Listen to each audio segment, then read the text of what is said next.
Welcome back to Spike Power Wrestling here on Total Extreme Wrestling 9. My name is Anders, and this is the local to global save that we are starting in the 1992 Chronicles database. Now, if you remember from the first episode, we have started the company. We've got a couple of championships set up, and we made our first signings. All of those people have joined the roster now, and we're going to go through and have a look at them all, have a look at the event schedule we've started, and then book the first few shows. And hopefully by the end of this video, we will have crowned our first champion. If you like the sound of that and you are enjoying the series so far, please remember to subscribe to the channel, like this video, and check out the WCW 2000 series as well as this one. We've got two concurrent series going on at the same time. Right, let's have a look at our starting roster. And if you want to play this save game, get over onto Patreon and you can download... Okay, then let's have a look at the starting roster. Now, if you want to play this save game from this point, head on over to Patreon and sign up there. There will be a link to download the save game and all the graphics. So, let's just search by active wrestling role here. Active wrestlers, role, wrestler. So we can just get rid of me and Dave Hebner. Right, so we have got Al Snow, who is a heel and has got... not that much popularity in the southeast, but he's got some popularity elsewhere. In ring, looks pretty handy, which is kind of the same sort of idea as we've gone through for everyone who we've signed. We've also got Brett Colt, who is Mike Barton, or Bart Gunn. Again, he has got some good 15 popularity across everywhere, and he is a face. He's a badass wearing a cowboy hat, which is not surprising because... it's kind of his gimmick. Then we've got Crash the Terminator, also known as Hugh Morris, Bill DeMott. Again, some decent 10 popularity. He is a face, and he's slightly crazy as well. Got some face paint on him. Again, he looks pretty solid in the ring, surprisingly so. His fundamentals and physicals are all really good as well. Then we've got Dean Malenko, who you will probably be aware of. He's going to be our ring general. He's got 91 technical ability, 97 basics. He is a heel with his Iceman gimmick. And at some point we shall probably bring in his brother as well. Then we've got Dennis Allen, who essentially is going to probably be a bit of a jobber. He's on the face side of the ledger. Again, pretty decent, serviceable in ring. And then we've got Don Harris, half of the Harris brothers. He's a heel, playing a biker, would you believe? I know, shocking. Can do some brawling, pretty decent brawling. Fundamentals are okay, and there's his brother as well. Pretty similar sort of story. They've got some decent popularity, more so in the northwest than the southeast, but they're both bikers and they're both heels. Then we've got Jeff Jarrett, potentially the star of the show. He's got 35 popularity in the southeast. He's the most over person on this roster, I believe, and he's got some really good skills as well. He's only 24, and he's going to be playing a fabulous heel. As possibly, I don't want to try and spoil things, but at the moment in my mind, I believe he will be our first champion, but we'll get there. Then we've got veteran King Cobra. He's 43, but can still go in the ring. Decent generally, good psychology, good basics, some decent popularity as well. He's got 35 popularity. He's got a lead face at the moment as we start things out. Then, as you probably will have seen just slightly, Kip Montana, the future Billy Gunn. Again, yeah, I really like Billy Gunn. His stats probably don't look as amazing as some of the other people on the roster, but he's got some decent popularity, some decent fundamentals. We will get him over and potentially lead with him going forward at some point. He's a heel. Then we've got Lieutenant James Earl Wright, Dale VC, formerly of WCW State Patrol with Buddy Lee Parker. He works as a heel law enforcer. Again, in the ring, he's not amazing, but he's got some decent popularity, which we're going to try and bleed onto other people. Mike Jackson, another veteran job guy. He's a face, local hero. Popularity-wise, if that screen will load, there we go. He's got 20 in the southeast, and he will hopefully be putting other people over. And then finally, Rick Thames with some missing teeth. Never mind. Again, he's okay in the ring, decent fundamental side of things, but again, he's got some popularity. We can try and move on to others at 19. He is a face. So, that's our roster of 13. We've got one team, well, I say one team, we've not put them in yet, but the Harris brothers are one full team there. We've also got the Long Riders, or the Smoking Guns, but they are on opposite sides of the heel and face situation. So we'll sort those out at some point as well. The Harris brothers can be called the Bruise brothers, because why not? In fact, now let's just call them the Harris brothers. They're the Harris brothers. No, not inactive. That one. And we'll give them the H-bomb as their finisher and add to the team there. So we've got one tag team so far. We'll care about the tag team division probably in a future episode as we build things up. But the tournament for the heavyweight title has been set. Jeff Jarrett and Mike Jackson, Dean Malenko, Brett Colt, King Cobra, Kip Montana, and Crash the Terminator against Al Snow in the quarterfinals. Obviously, that's first show, then we'll go through semi-finals and final in the first 3 shows that we're going to cover today. Speaking of shows, our events look like this with our AI-generated logos. We've got Genesis on the 10th of January, which is today in game. That will be our first show. Then we've got Glory Road, which will see the semi-finals of the tournament. That will be in 3 weeks' time. And then 3 weeks after that, we'll go to Ascension, where we will crown our first champion. Then after that, Full Throttle, Redemption, and then Legacy. So obviously some of the logos look like they might have been made after 1992, but that's the situation we're in. I've just got AI to make them and picked a decent one for each one. So every 3 weeks we will have a show, so that means some months we'll have 2 shows, some months we'll only have 1, but you get the idea that we'll work through. And then once we've gone through these 6 shows, obviously we'll fill out the rest of the calendar year at some point and rename shows as we go through into next year. And just basically I'm going to try and go through a 3 shows per episode per video on YouTube kind of pattern. So that should show you how many. I think it will basically mean that takes 6 episodes to get to the end of the year, and hopefully we'll keep going after that point. So, finance-wise, there's not much to look at yet. We are just in debt for $45 because we've got ongoing production costs, but financial estimates suggest we'll lose money, clearly.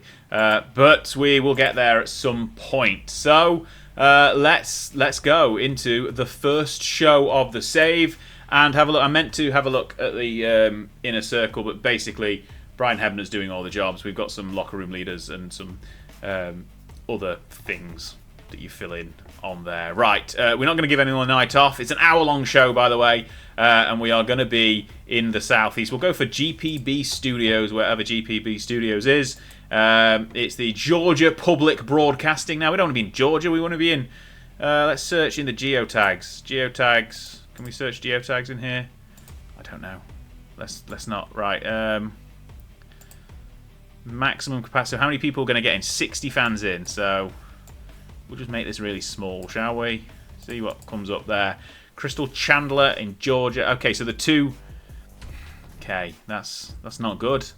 Okay, we're just gonna have to. We're gonna be. I wanted to be in Florida, but we'll go there, right? We'll just pick the best option and go to Atlanta, Georgia for our opening show. But there we go. It's southeast, isn't it? I should have set some geotags up, but I didn't. Right, the booking team has got myself, Dave Hebner, Al Snow, Dean Malenko, and Jeff Jarrett in it. Basically, because they've all got the ability to bring some booking ideas to the table. We've generated 35 creative energy. Use 20 of it for the show, so therefore we don't have enough stored to do anything yet. But once we've gone through a couple of shows, we'll start be able to use some creative ideas. But basically, I brought nothing. Lots of other people brought things, but they had finding their feet, team member bonuses, team member reductions, and happy bonus. So everyone's got a few different penalties and whatnot. I've got awful booking chemistry with Jeff Jarrett, so has Al Snow. Never mind. Thanks, Jeff. I shouldn't have added Jeff Jarrett to the booking team, is what this is saying.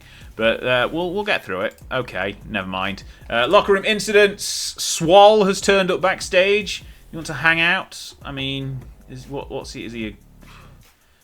he got any personality problems? What's his personality like? Personal details. Doesn't look like he's got any issues. Let's go with it. Why not? Crack on. You can come and say hello. Sure, no problem.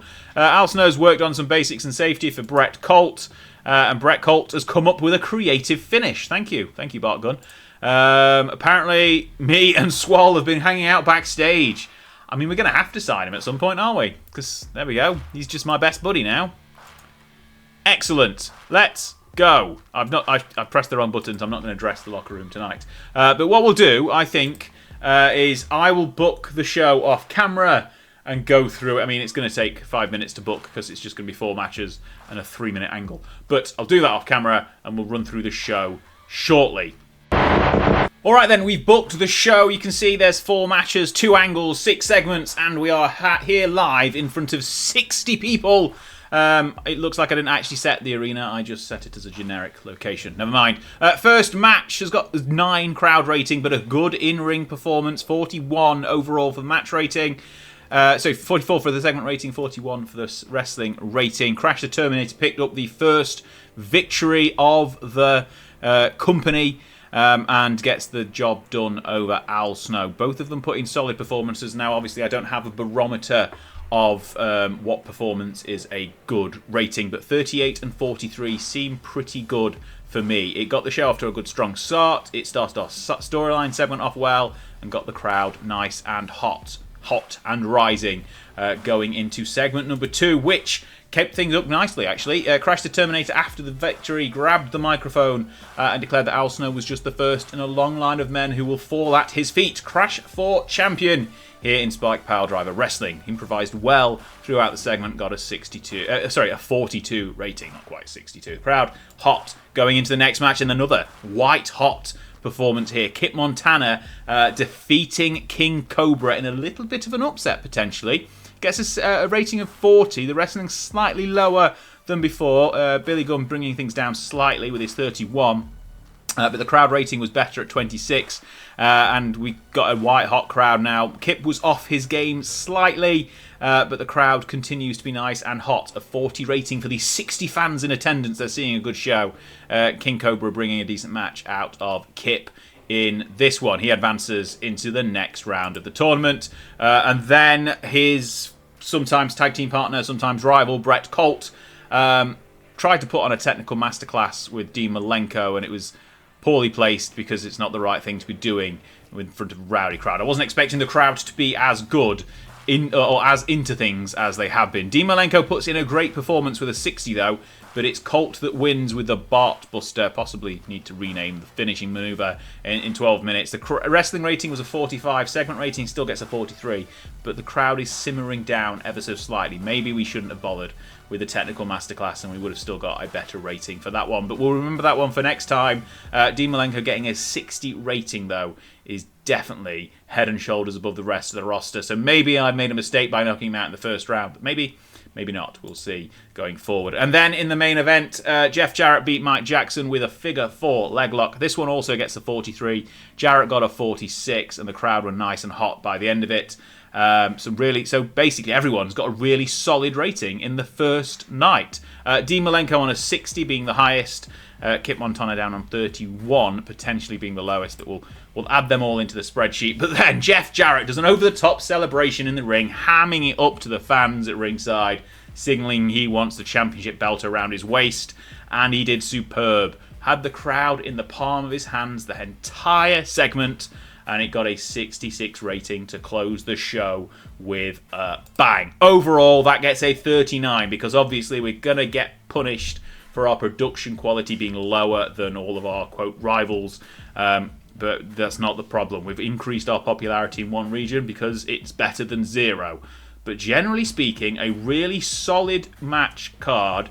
Every match getting between 40 and 44. Obviously, the opener being the best match. But that end segment with Jeff Jarrett's celebration doing the business with a 66. That is a really, really good show. We're going to give Jeff some praise and a great performance. And also Crash the Terminator, because Hugh Morris is doing good things in our opener. Both seem pleased. No injuries to report. Finance-wise, we only lost $400 on the show. Workers cost $350. That's because we're paying for no travel or anything like that, so it's all just basic pay. Show costs themselves, their venue hire being generally the bit that's done us there for $200.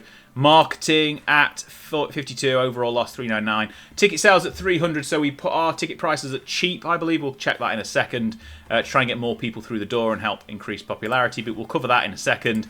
Popularity recap, we're still on 0, but we have improved in the Southeast. We'll obviously go through another show later in the month and see if we can bump it up to 1 by the time we get into February, and obviously no media scrum, because why would there be? So what we'll do now is I'll quickly have a look at the ticket prices and then we'll jump forward 3 weeks until the next show, and we'll go through the semi-finals, and then through the finals when we get to the third show. But Glory Road will be next, ever so soon after. We just quickly look here. That's the wrong page. Ticket prices, yeah, we had it on cheap for the events, so let's just put it down here. Yes, it's costing $5 per entry, so 60 times 5 is 300. That's not bad, actually. I'm impressed with that. If we look at the financial estimates, sponsorship income will come in more now. Obviously, we've had the first show earlier in the month. When we get to the second show, hopefully that will bump it up again for February. But what now I'll do is go forward 3 weeks into show number 2. There's going to be no behind-the-scenes stuff to do. We might have a look at signing Squall. In fact, let's have a quick look at that now, whilst we are here, whilst we remember. So, personal details. He's got a positive opinion of me. He's only going to cost 20 per show. No popularity. Skills-wise, there's not much to report home about. Right, well, what we'll do is we'll stick him on the shortlist, and maybe in a few months' time, when we've got through the first wave of shows and we start bringing in people for shorter stints, as not part of the core roster, we'll bring him in and give him a trial out. But generally speaking, that was a good first show. We'll have a quick look at creative whilst we're here. So Jeff Jarrett's our franchise player. The Long Riders, Smoking Guns, whatever they're called there, are on the top 5 with Al Snow and Crash the Terminator. No big things, no hot prospects. Talk the talk. Crash is on there. This is why we gave him a promo to start the show. You can kind of see ring generals are what you'd expect as well. Dean Malenko's up there on both lists. We've got a good solid roster. Everyone who's hot and who's not, you'd expect. And hidden gems we aren't going to even bother properly looking at, because there's going to be loads of people on there that we could sign that we're not going to sign. I think we mentioned before, we've got Big Dick Dudley and Ahmed Johnson on there. Haystacks Calhoun Jr. Yes, that's exactly what we'll do. Right, next up, our next show is going to be Glory Road in 3 weeks' time. The tournament situation is like this. We've got Jeff Jarrett against Brett Colt in one semi-final and Kit Montana against Crash the Terminator in the other. And when you see me next in a few seconds, we'll have that show booked and ready to go. We'll probably even debut a tag team match as well, with the Harris brothers destroying some jobbers. See you in a second. Okay then, we are back in, and I don't think we've looked at the Inner Circle properly yet before we get to our second show of the episode. Our locker room leaders have been set to include Al Snow, Dean Malenko, King Cobra and Mike Jackson, a fair mix of in-ring talent and veterans. Dave Hebner holds most of the other positions: head of talent relations, senior road agent and senior referee, so anyone who's not friends with him is going to be unhappy. King Cobra is morale officer, Al Snow head trainer because he's a natural trainer, and King Cobra also has the ability to organise travel. Right, let's go into Glory Road tonight. We'll go through and book the show with you. There should only be, well, I've already pre-booked matches, so we just need to add in an angle as well. We're going to not give anyone the night off, and we will go to a generic venue again in the southeast, I believe. Yes, I think that's what we did last time. I can't remember. No pre-show incidents. Booking team, again, we've generated 37, so we haven't got enough to buy anything. Never mind. And one thing I forgot to do last time was the Brett Colt idea, the Bart Gunn idea that he came up with. We forgot to use, and it's now gone. So we haven't got any stored creative ideas to use either. Locker room incidents. Crash has got a storyline idea. Excellent. Thank you, Hugh Morris. Al Snow doing some training with Bart Gunn. Ron Harris and Jeff Jarrett beginning to hang out more recently. Good for them. King Cobra gave everyone a lift with some impressions, and that's a nice, harmonious locker room. We're going to inspire once. No, is that the one? No, that's the one we don't use too often. Is it team bonding that we can use? Team bonding we use, all right. Everything strengthened quite a lot. Tensions between Brett Colt and Dennis Allen and King Cobra and Rick Thames have been created, but everything else has done quite well there. We've got a nice, harmonious morale backstage. Right, these are the 4 matches we've got pre-booked already. We're not going to adjust anything on the show. We're just going to add them in. So if we go to pre-booking, and our main event will be Jeff Jarrett and Bart Gunn. We're going to add this to the booking sheet. It's already been set. Book it. Then our next tournament match, which is this one, Billy Gunn against Bill DeMott. Add that one. Book it. Okay, Kip's not happy. Right, let's just protect him whilst we're here. So we want to build up Crash the Terminator as our homegrown talent because he's... There we go. Then we're going to drop in the first tag team match with the Harris brothers, and then Dean Malenko is going to get involved and pick up a victory here as well. Right, they are our matches booked. We just need to do an angle now. If we look at our segment there, we don't need any announcers. That's fine. Right, the only angle we're going to do is a quick 3 minutes in the ring angle. Jeff Jarrett over celebrating. Jeff Jarrett continues to basically have over-the-top celebrations for his victories. Have an over-the-top celebration after his victory. But is interrupted. I can't spell interrupted. That's too many P's. Interrupted. I think there's an R missing. Here we go. By his opponent in the final Crash the Terminator. So, in that case, this is just setting up our final match next week. We want Jeff Jarrett to work the crowd again. He was lovely last week. Crash the Terminator can do the same. He did well last week as well. We keep things scripted, is what I'm trying to say. Jarrett and Crash face to face. Excellent, and there's no angle ideas to use that we can use here. No, wonderful. Right, book the segment, and we'll stick that on at the end of the show, and we are ready to go with Glory Road. So this is our second show, as you will have seen if you've been following along the episode so far, and hopefully we do a nice performance once again. So, opening match gets the crowd nice and hot. Dean Malenko getting a victory back after losing last time around. He gets another crazy in-ring performance of 63. Far and away the best in-ring performer of the company. A 53 rating for this one. We'll see how that ranks against our previous best matches so far when we get to the end of the episode. But then the end of the show, rather. 65 people in attendance as well, by the way, in the southeast.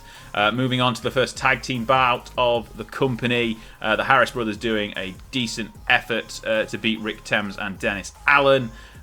Those were basically a couple of jobbers, but belly to back suplex, belly to back side slam, from Don Harris gets the job done there. They've got a tag team specialist bonus, and the crowd is nice and white hot. This one gets a 38 rating, so it's a little bit further down from the last one, but it's to be expected because Dean Malenko is not involved.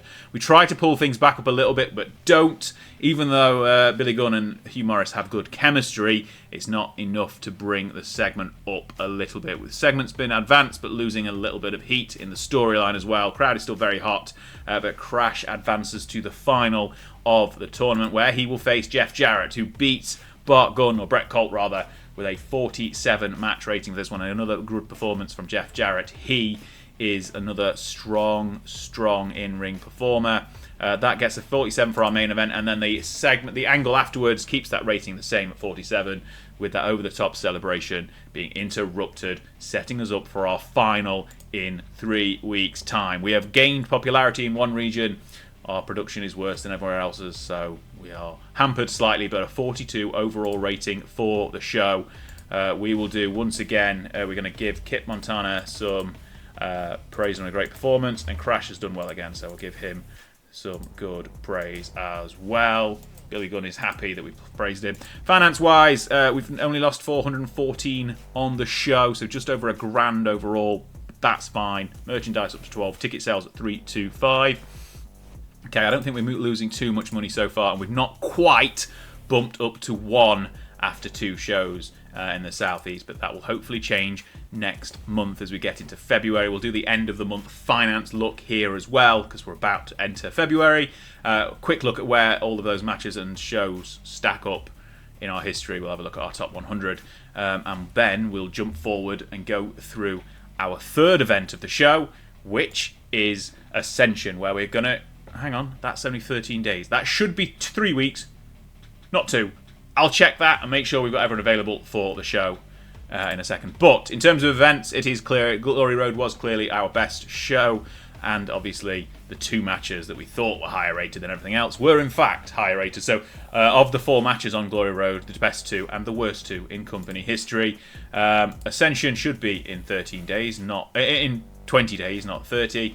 but we'll figure that one out in a second. And looking at finances, we lost $1,167. Ticket sales were nice and strong. Merchandise were 23. No sponsorship coming in yet, only one, but that will improve next month as we are getting slightly better popularity as we go through, so that'll bump up slightly. Workers' cost of $740, which is not bad at all. We're trying to keep within budget there. Show costs, again, around a similar figure. But that will all be changing as we go through. So next up, we'll go to Ascension, and hopefully I'll figure out why I've only put that in 2 weeks' time. It doesn't really matter, but we'll get there. We'll probably just keep it holding it on the 14th anyway. I think everyone should be available. Let's check. Ascension, yeah, everyone's available anyway. Everyone would be available on the 21st. But we'll just do it on the 14th, mid-month, and then we'll crown our first ever heavyweight champion. Our tournament looks like this. Jeff and Crash the Terminator. Jeff Jarrett and Crash the Terminator in the final for the heavyweight championship. Right, we'll jump forward 2 weeks now, do our third show of the episode, and wrap things up afterwards, and then we'll move on once we have our first champion crowned.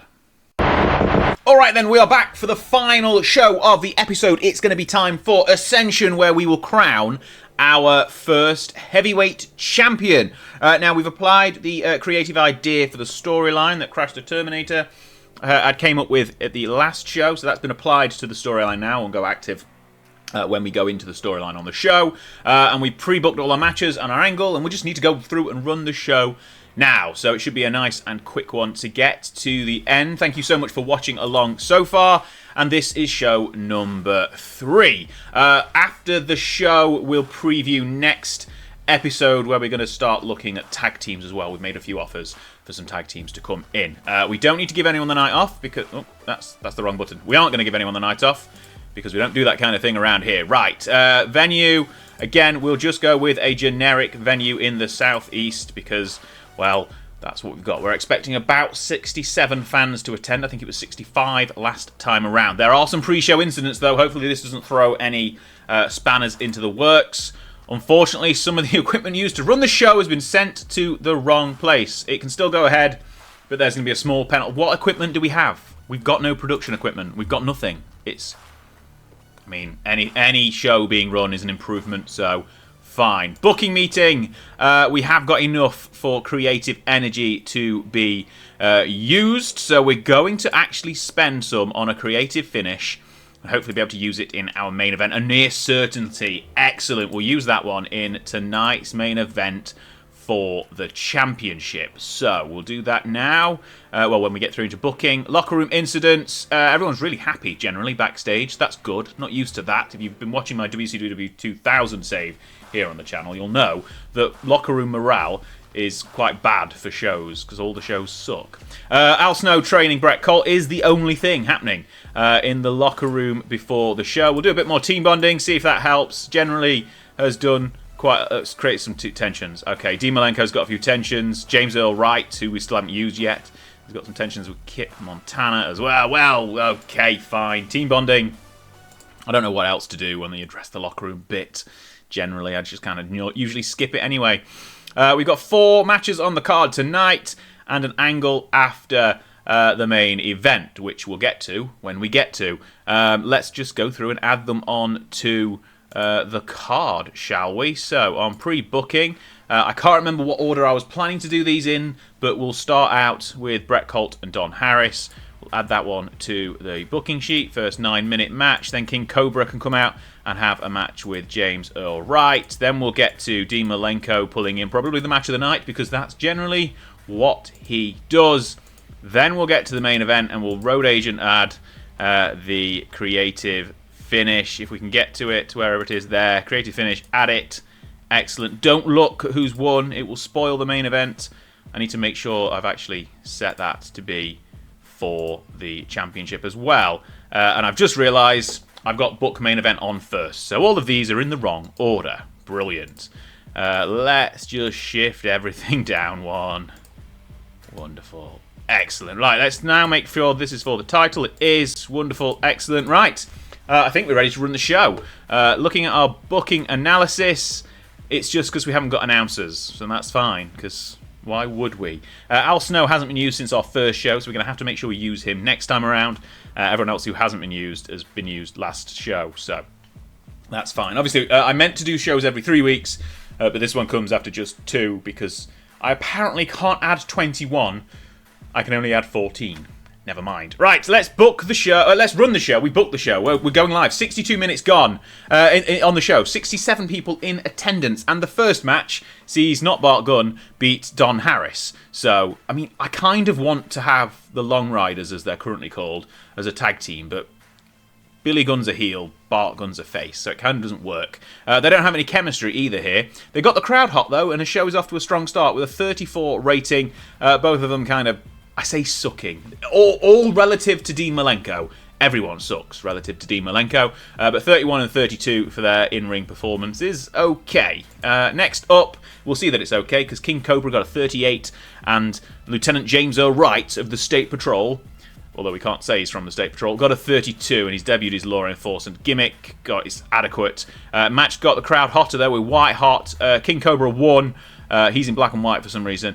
And the segment rating got a 37, which is not too bad, generally speaking. This was Wright's first match in the company, and his in-ring performance isn't anything to shout home about. Speaking of shouting home about, that's a bit disappointing, actually. Dean Malenko only got a 52, and that, I believe, is because we had to script things to account for the fact that Dennis Allen couldn't handle a match that was unscripted. It still got a 49 rating, though, overall, which is pretty darn good. 43 on the wrestling rating. Malenko obviously dragging that one up. And then it's time for our main event. And I'm aware that we've overpushed Hugh Morris into this position. But our options with faces have been kind of slim.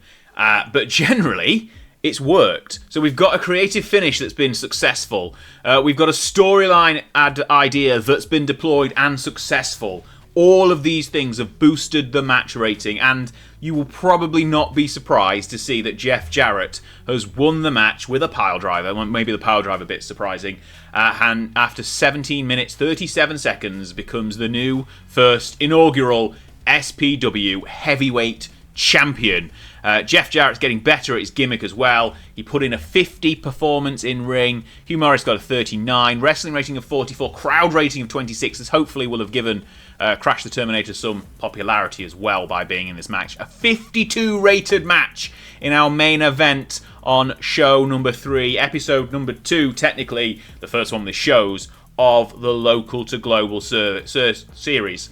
That is an incredibly good match. I think the only way we're going to get better than that is if we turn either Jarrett or Malenko face and have them face off. But that's not on the cards just yet. After the bell, though, and we get a great segment rating. After being handed the title, Jeff Jarrett breaks down with fake tears and celebrates his crowning as the inaugural champion. The fans' boos turned quickly to cheers, though, as King Cobra walks down to the ring and signals that he wants the first shot at Jarrett. Cobra struggled when going off script. Jarrett improvised incredibly well, and we have gained heat. Got a 56 rating for the angle, finishing the show in style, even with the penalties that we're going to get from losing some equipment and having poorer production values anyway. I think this might be our best show yet. A 42 rating. Now, I can't actually remember what the rating was for the last show, but we should increase our popularity. We go through and we'll have a look at the top 100s, the show history in a second. Address the locker room. Yes, I'm going to put in a great word for Crash the Terminator for putting in a great performance, and also Jeff Jarrett pointed out as a great example, good example, whatever the correct terminology is. So, for some reason, I've got a bit of a love affair here with Hugh Morris. I don't particularly like him as a wrestler generally, but in this save, I'm enjoying him. Jarrett's pleased. Hugh Morris is pleased. Financial report, we'll lose money, but only $359 for the night. Ticket sales at $335. Merchandise up to $13. Look at that. Worker costs, once again, staying nice and low at $350. We're trying to keep everyone under $50 and not pay any travelling for the first while, at least. Show costs at $305. Generally, I'm okay with that. We've only lost $359 on the show.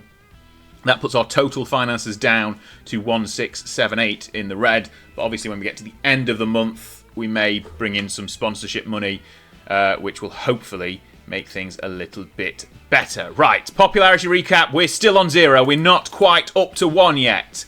Not large enough to visibly change it. I don't know what we need to do to get it large enough to visibly change it, because we're pulling in 40 ratings for shows, like that 42 for this show, and it's not enough to pull us up to 1 at least.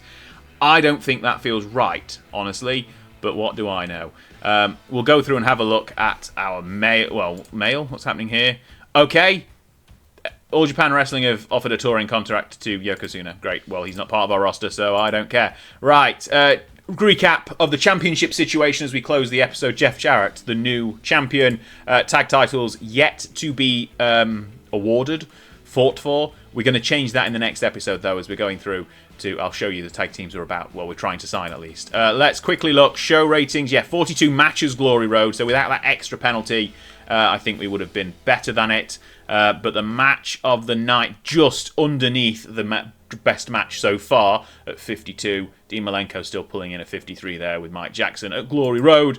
So that's okay. James Earl Wright's got a bit of morale issues. So's Dennis Allen. I don't care about either of them, so it doesn't matter.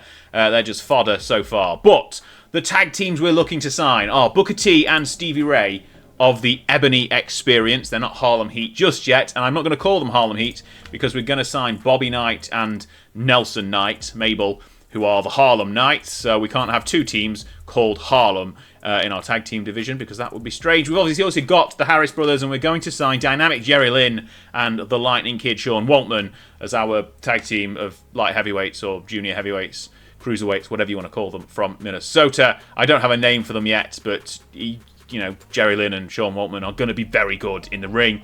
So hopefully they will sign soon. What I'm going to do now is, before the episode finishes, we're going to do a final recap of finances when we get to March 1st. And then we're going to have full throttle at the start of next week's next episode, which is on the 6th of March. But I'm going to jump forward now and get to the end of the month. We'll get to the end of the current month and have a look at the financial situation. And I'll be back with you very, very shortly. Okay, then let's close out today's episode with a look at the financials, because that is the key thing in a local to glory global save, is to basically not go bankrupt before you get there. So performance at the end of month 2 is a minus 560. Month 1, obviously, with 2 shows is almost double that, and maybe that is something telling, and that we should probably only do 1 show. But I'm committed to doing 3 weeks between shows, or 2 if I can't count, so we'll get there. We've got 2 shows in March anyway, so next episode we'll do that. We've already flagged that we're going to do tag team titles in the next show, so we'll get to that one. But until then, please make sure you are subscribed here on Spike Piledriver. Like this video if you've enjoyed it. Watch more content. Watch the WCW 2000 series as well. It's wacky. And keep watching this one. Hopefully, if we're in the middle of the playlist, you can carry on, and we'll see you on the next one. But if not, see you when it's launched and released, etc. Thanks for watching. My name's Manders once again, and I'll see you next time.